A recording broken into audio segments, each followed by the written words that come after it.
Саламатсыздар, JLTS компаниясының серіктестері. Бүгін біз Facebook парақшасы арқылы Instagram парақшасына қалай таргет жіберу көрсететін боламыз. Ең бірінші ол үшін сіздерге Facebook парақшасының аккаунты болу керек. Егер осыға дейінгі пайдаланып жүрген Facebook аккаунттарыңыз болса, соны пайдалана берсеңіздер болады. Немесе осыға дейін егер Facebook аккаунты сіздерде болмаса, жаңадан Facebook аккаунтын ашып, сол арқылы таргет жіберетін боламыз.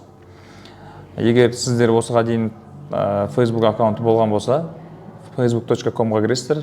Сол кезде екі кнопка тұрады: авторизоваться, немесе создать новый учетный запись деп. Егер осыға дейінгі болған болса, номер телефона, пароль енгізіп, Facebook аккаунтына кіре бересіздер. Егер осыға дейін болмаған болса, төменде тұрған создать новый учетный запись деген кнопканы басасыздар. Бұяқта сіз өздеріңіздің учетный записьқа өздеріңіздің контактыларыңызды, данныйларыңызды енгізу керексіздер.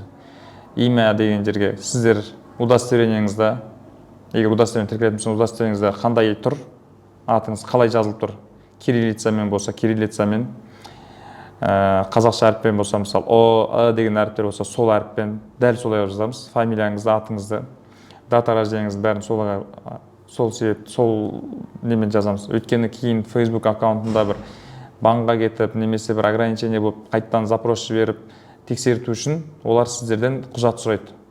Сол бағанағы удостоверение немесе загранпаспорт. Загранпаспортта көбіне ол жерде латын әріппен жазылады. Егер загранпаспортпен егер проверкаға жіберетін болсаңыздар, тексеріске латын әріппен толтырыңыздар. Егер удостоверение пайдаланып білсеңіздер, удостоверениеде қалай жазылып тұр, солай жазасыздар. Мысалы, мына жаққа имя деген жерге өзіңіздің атыңызды жазасыз. Мына жақта өздеріңіз пол таңдайсыздар, мужской, женский деп міндетті түрде таңдалу керек. Мына жаққа мобильный номер немесе электронный адрес дейді. Соны оған қазір подтверждение ретінде код келеді. Сол себепті осыған өзіңіздің пайдаланып жүрген номеріңізді немесе электрон почтаңызды жазасыздар. Біз жаңадан номер алдық, сол осы номер тіркейтін боламыз. 90 04 62. Парольға кез келген өзіңізге ыңғайлы, ұмытпайтын пароліңізді жазсаңыз болады. Бір үлкен әріп болу керек.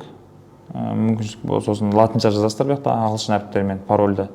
Одан цифр болу керек. Үлкен әріп, кіші әріп, цифр болу керек.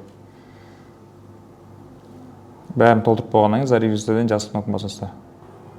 Сохранить деп басасыздар да болады. Бағанағы енді код келеді. Енді осы номерға жіберілген кодты, Қазақстан деп тұр, осы жаққа жазасыздар.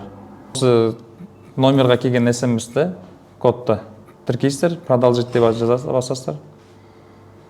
Вы успешно подтвердили учетную запись. Вы будете использовать этот номер хорошо деп басасыздар. Сосын Facebook өзі ашылады аккаунт. Кішкене загрузка болады. Мына жерде добавьте друзей дейді. Бұл жерде пока қоссаңыздар да болады, өздеріңіздің достарыңыз болса, бұл маған шарт беріп тұрғаны бағана номердағы, осы номер бойынша немесе мүмкін таныс, сіз осы адамдар танитын шығарсыздар деп Facebook өзі біраз адамдар шығарады. Бұны кейін толтыра берсеңіздер де қоса берсеңіз болады друзьяға. Ол қазір қос деген не жоқ берді, заңдылық жоқ. Келесі next деп басамыз. Болды, менің Facebook парақшам ашылды. Енді бірінші немен Facebook парақшаны біз өзіміздің адам екенімізді білдіру үшін Facebook компаниясына, Meta компаниясына біз Facebook'ты толық толтырып шығуымыз керекпіз. Мына жерге фотобложканы қосамыз, кез келген загрузка фото.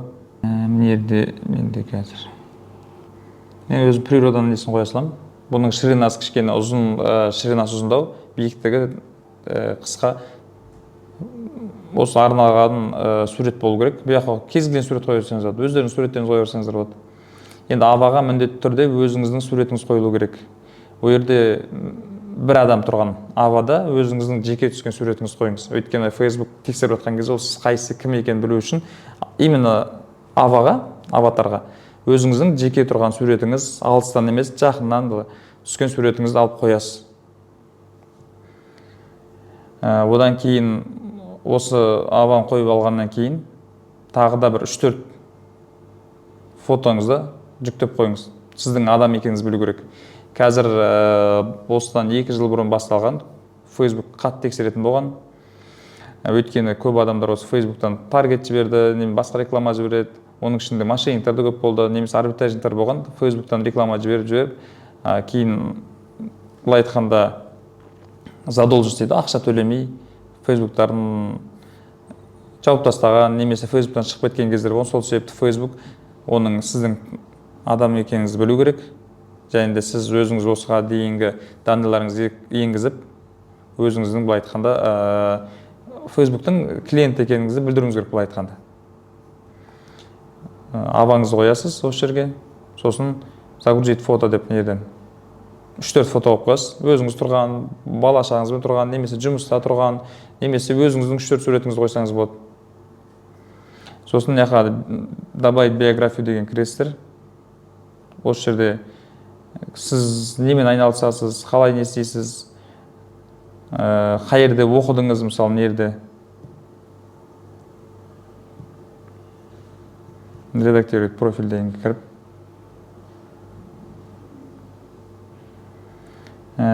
Добавить басасыздар. Мына жерде место жұмыс орныңыз, осы жерге қай мектепте оқыдыңыз, қай колледжде оқыдыңыз, қай универде оқыдыңыз, соны тіркейсеңіз болады. Өйткені осы тіркеген кезде сіздің Facebook шынайы адам екеніңізді біліп, тексерген кезде, кейін тексерсе банкқа кеткен кезде, ограничение кеткен кезде соны шешуге жеңіл болады. Сол себепті осы жерге өзіңіз туралы данныйларды енгізіп қоясыз. Енгізгеннен сохранить басасыз.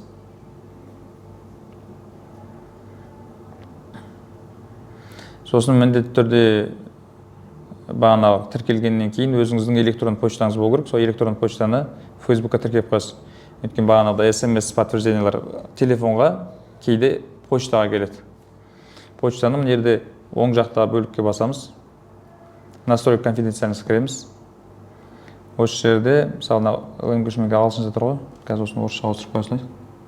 Тілді орысшаға ауыстырып алғаннан кейін Facebook парақшасын қайтадан настройка конфиденциальности кіреміз. Настройканы басамыз. Личная информация. Личная информация тағы басамыз.